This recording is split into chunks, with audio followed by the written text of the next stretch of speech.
Spartans are out in the world doing some amazing things. Meet M.L. Elric, a Pulitzer Prize-winning reporter who says he's actually kind of a rat catcher. Well, my partner Jim Schaefer and I won the 2009 Pulitzer for local reporting for exposing lies and corruption in the Kilpatrick administration. Politicians and public officials are real good about telling you all the wonderful things that they do, and my job is to find out all the things that they don't want you to know, and then to make sure you know about them. So what I do is called Watchdog reporting. It's about accountability, holding public officials accountable. Free press. We're trying to do something amazing here, which is take a city that's almost dead and not only revive it, but turn it into a world-class city. And you need the best of the best to pull off something like that. And so far we've gotten the best of the worst. And that's not really, that's not really the equation that gets us out of here. We had a leader who lied and who took $8.4 million from a city that can't spare $8.40. Okay, here we go, guys. Take a look. We live in the city where we realize there are some issues with services and safety and schools, and I've made a decision that we're gonna find ways to succeed despite those things and demand better in every one of those areas. If you don't want an umbrella, kid, it's raining.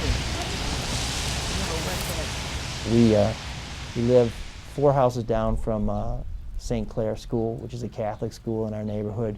And so we walk to school every morning. With my job, I don't get to eat dinner with them, and I don't see them until they're in bed sometimes. So we make a point every morning, well, I'll make breakfast, and then we'll walk to school together, and we'll talk a little bit about, what's going on with them, what their day is going to be like. And not that 4 houses down is a lot of time, but we'll sneak in some studying or whatever along the way. And they're big enough to walk down there themselves, so it's really not for them that we do it anymore, it's really for me. But there have been times when folks are like, it's time to jump up and get out of here. And it is a scary thing to feel like you're putting people potentially in harm's way because of something that you believe in. I mean, I think that's important, but at the same time, I think they're a little more vulnerable than I am, and it's not an uncommon thought to think that we're doing something on principle here, but if one of them gets hurt, that's something that that doesn't get undone, and that's a pretty big responsibility. And that's one of the reasons why I think the people who run this city had better be on their toes, because there's something pretty precious to me that they're in charge of, and if something happens to them, I'm going to feel responsible, and I'm going to hold them responsible too. And I hope to not have that conversation with them, because it's not going to be pleasant.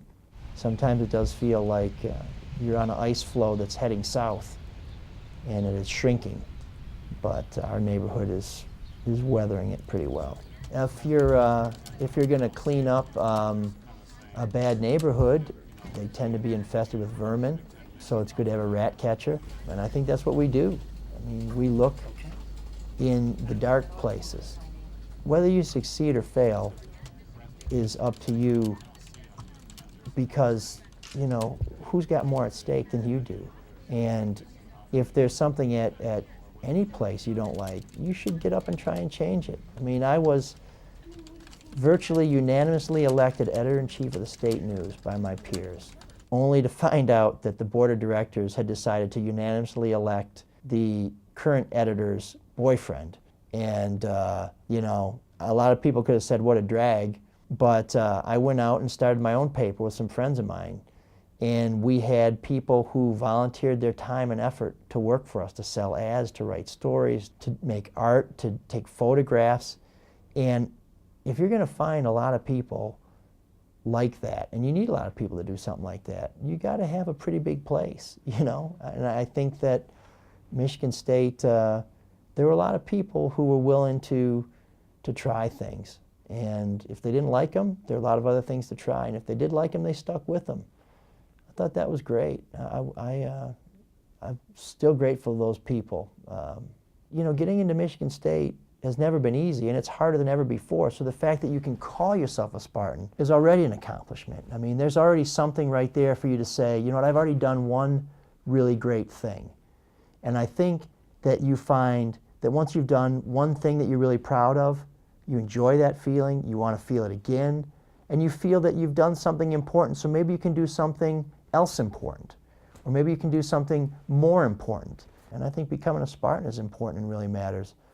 That's a hell of a foundation, you know. That should give you the strength of will to say, I can do more things.